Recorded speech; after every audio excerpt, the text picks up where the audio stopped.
नमस्कार, good morning बच्चों।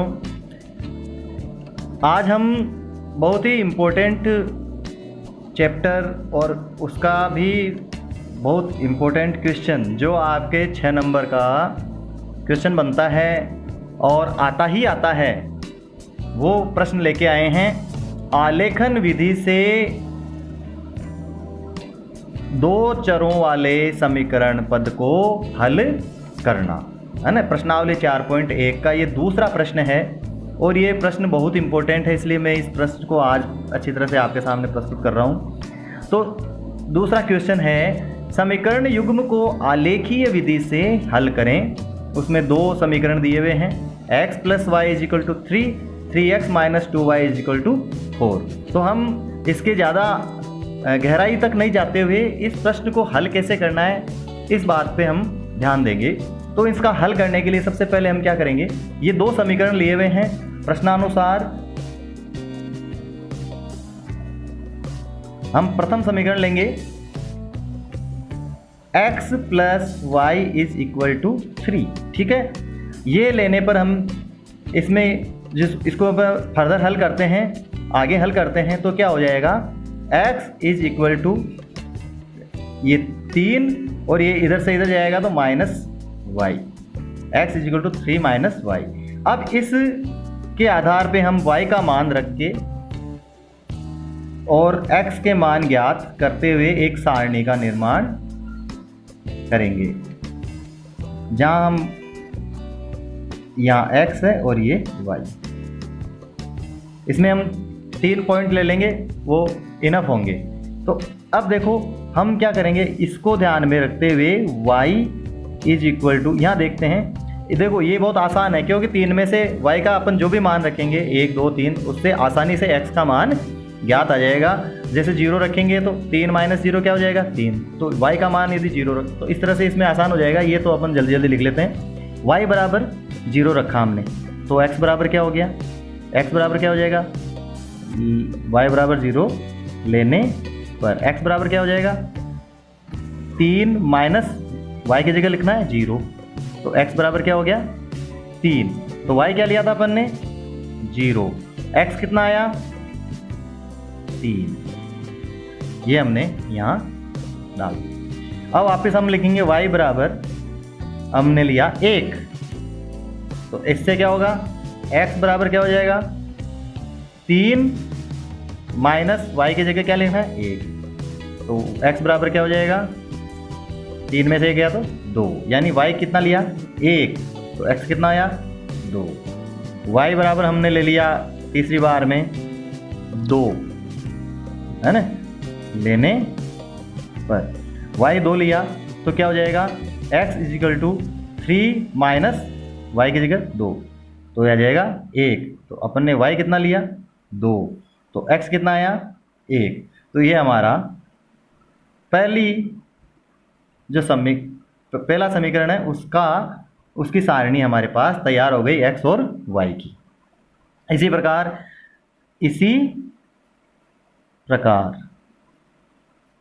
प्रकार हम लेंगे दूसरा, 3x - 2y = 4। इसको आगे फर्दर हल करेंगे तो 3x बराबर क्या हो जाएगा, 4, ये इधर आया तो प्लस, माइनस का था इधर प्लस आया, 2y, और x = क्या हो जाएगा, 4 + 2y बटे ये 3 आ जाएगा। अब इसके आधार पे हम ये बनाएंगे सारणी, जिसमें भी हम 3 बिंदु ले लेंगे, x y, इसके आधार पे। अब y यहाँ थोड़ा सा टफ काम होता है, तो यहाँ अपने को थोड़ा सा सोचना पड़ेगा, ठीक है। यहाँ सोचते हुए अपन सबसे पहले देखो अपन y = 0 रख के देखते हैं। देखो y = 0 यदि रखेंगे तो क्या होगा, x बराबर क्या हो जाएगा, 4 + 2 × 0 बटे 3, तो ये हो गया 4, 2 × 0 0 हो गया, 4/3। ये एक पूर्णांक नहीं आ रहा है, पूरा अंक नहीं आ रहा है, तो आलेखन में इसका आलेखन करते समय ये मतलब ग्राफ बनाते समय इसको पॉइंट इसको निर्देशित करना थोड़ा सा कठिन हो जाएगा, इसलिए हम क्या करेंगे, इसे हम नहीं लेंगे। y बराबर 0 और x बराबर 4/3 इसको नहीं लेंगे। हम कोशिश करेंगे कि हमारे पास दोनों ही पूर्णांक प्राप्त हों, तो इसलिए हम क्या करेंगे, हम इस तरह की चीज़ों को लिखेंगे ही नहीं, हम यहीं पे हल करके देख लेंगे। अब हम देखते हैं y बराबर, अब यहाँ देखते हैं अपन, यहाँ देखते हैं, देखो 1 रखते हैं, यदि y बराबर 1 रखते हैं तो क्या हो जाएगा, 2, 2 एकम 2, 2 और 4 6, 6 में 3 का भाग जाता है 2 बार, तो इससे 1 रखने में आंसर आ जाएगा। तो हम रखेंगे y बराबर 1 लेने पर, y बराबर 1 लिया तो x बराबर क्या हो जाएगा, x बराबर हो जाएगा हमारे 4 + 2 × 1/3, तो ये आया 4 + 2 एकम 2/3, 4 और 2 6/3 बराबर 2। तो यहाँ y क्या लिया था, 1, y लिया था 1, x कितना आया, 2, x आ गया 2, तो 1 और 2, ये इस तरह से। अब इसी प्रकार देखो y बराबर हम एक बार और देखेंगे, यहाँ देखते हैं y बराबर 2 लेवें, या अब जैसे 1 ले लिया, -1 लेके देखते हैं, तो y बराबर -1 लेने पे क्या हो जाएगा, ये 2 जो है 2 × -1 हो जाएंगे -2, 4 में से 2 गए तो क्या बच गए, 2, 2/3 आएगा, यानी पूर्णांक नहीं आएगा, इसलिए हम y बराबर -1 भी नहीं लेंगे। अब y बराबर -2 लेके देखते हैं, 2 × -2 कितना हो जाता है, -4, 4 - 4 क्या हो जाता है, 0, 0/3, तो वो हो जाता है 0। तो यहाँ हम क्या करेंगे, y बराबर क्या लेंगे, -1 नहीं लेके सीधा ले लेंगे -2, ताकि हमारे को कम से कम काम करना पड़े। वो 2 लेने पर x बराबर क्या हो जाएगा, x बराबर हो जाएगा 4 + 2 × -2/3, तो ये हो जाएगा 4 + 2 × -2, तो -4/3, 0/3, तो ये आ गया 0। क्या लिया था, y बराबर लिया था -2, तो x बराबर क्या आया, 0, ये इस तरह से आ गया। इसी प्रकार हम एक बार और इसमें ले लेते हैं, यहाँ ले लेते हैं, देखिए इतनी सी जगह में काम कर लेते हैं एक ही पेज में। y बराबर हम देखो यहाँ अब यहाँ लेते हैं, अपन ने 1 ले लिया, -1 ले लिया, 2 ले लिया, 2 से आ नहीं रहा, 2 दूनी 4 और 4 8 में भाग नहीं जा रहा है, 3 लेते हैं, 2 3 6, 6 और 4 10, 10 में भी 3 का भाग नहीं जाता, 4 लेते हैं, 2 चौके 8 और 4 12 और उसमें भाग जा रहा है, यानी 4 ले लेते हैं। y बराबर 4 लेने पर x बराबर क्या हो जाएगा, 4 + 2 × ये 4/3, तो ये 4 + 4 दूनी 8/3 और ये आगे 12/3 बराबर 4। हमने क्या लिया था, y बराबर क्या लिया था, 4 लिया था, x बराबर कितना आया, 4 आया। अब ये जो हमारे दोनों समीकरणों, दोनों तालिकाएं जो आई है, इनके जो मान आए हैं x और y के, इन मानों को हम अब इस ग्राफ में सेट करेंगे, ठीक है, इस ग्राफ में हम सेट करेंगे। अब इस ग्राफ में देखिए किस तरह से आएगा, ये इस ग्राफ को बिल्कुल ऐसे बनाएंगे, बिल्कुल यहाँ गहरी जो लाइन होती है उस गहरी लाइन के साथ खींचेंगे ऐसी y-x और उसी के साथ इधर खींचेंगे x-x, ठीक है। इस तरह से अपन ने इनके आधार पे लेंगे कि हमारे पास कितने अंकों तक हमारे पास आया, उस आधार पे हम ये ग्राफ बनाएंगे, ठीक है। अब यहाँ देखिए x है, ये x डैश है, ये y है, ये y डैश है, ठीक है। यहाँ देखिए ये प्लस की संख्याएं हैं, ये भी प्लस की संख्याएं हैं, इस चतुर्थांश में दोनों ही प्लस की संख्याएं होगी तो इस चतुर्थांश में आएगी।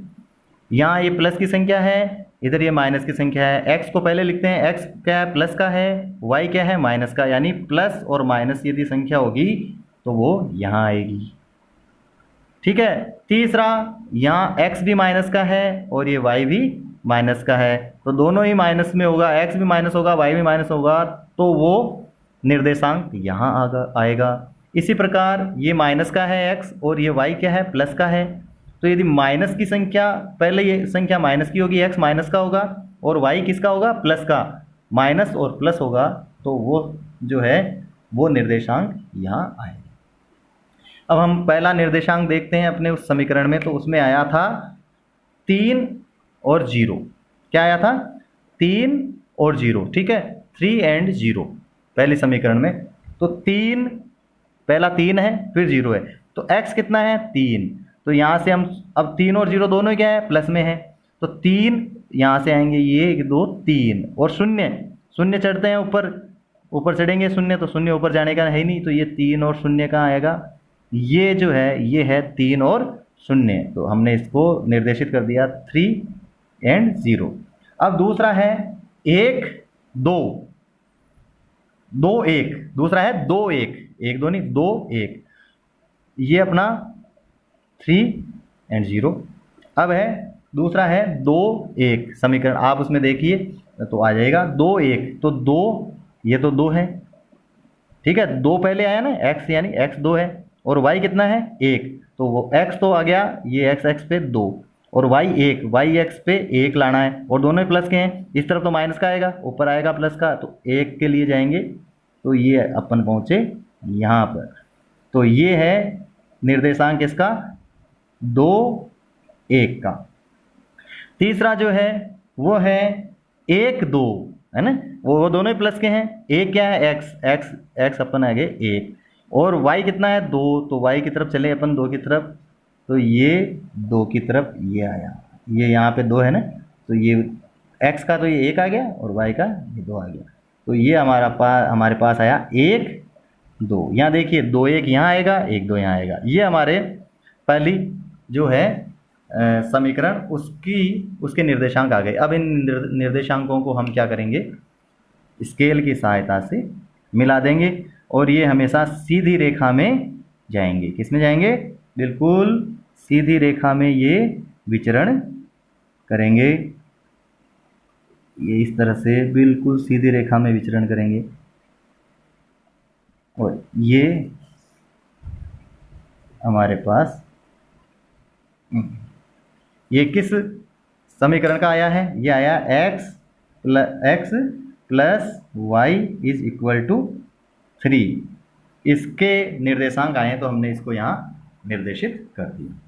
अब हम दूसरी जो तालिका है उससे लेते हैं, तो उसका पहला पॉइंट है 2 1, तो उसका पहला पॉइंट है 2 1, यानी सेम ये पॉइंट है 2 1, यानी आंसर ये हो गया अपना।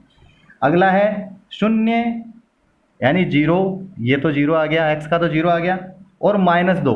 अब देखो x तो आ गया, ये x का तो आ गया 0, और -2 y का जाना है, तो y किधर है? y x इधर है, तो -2 जाएंगे, यहाँ से -2 कहाँ आता है? यहाँ, तो x और -2 कहाँ आएगा? यहाँ, तो ये आ गया हमारे पास 0 -2। ये इसको अपन लिखेंगे, ये जो है ये आ गया 0 -2, ये वाला, ठीक है। अब अगला है 4 4, ठीक है, इसके आगे अपन ने जो लिया था वो है 4 और 4 दोनों ही, x दोनों ही प्लस के हैं, 4 4, तो x जो है प्लस का 4 कहाँ आया? 1 2 3 4, ये x आ गया 4, y 4 कहाँ आएगा? इधर चलेंगे, प्लस का 4 कहाँ आएगा? ये यहाँ से घूमता हुआ इधर से दोनों जगह से मिलता हुआ, ये देखिए ऐसे आएंगे, इधर से यूँ चलेंगे, तो ये इस जगह है, इधर से 4 और इधर से 4, यानी 4 4, ये आया इस जगह। अब हम क्या करेंगे? वापस इनको मिलाएंगे, ये भी बिल्कुल सीधी लाइन में आएंगे, देखिए ये देखिए, ये अपने को बिल्कुल सीधी लाइन में मिलेंगे, ठीक है। इसको आगे बढ़ा देंगे हम, और इसी तरह से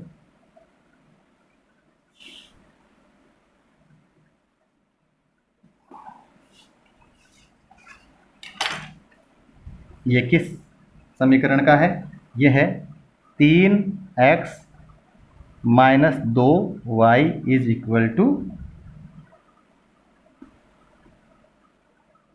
4।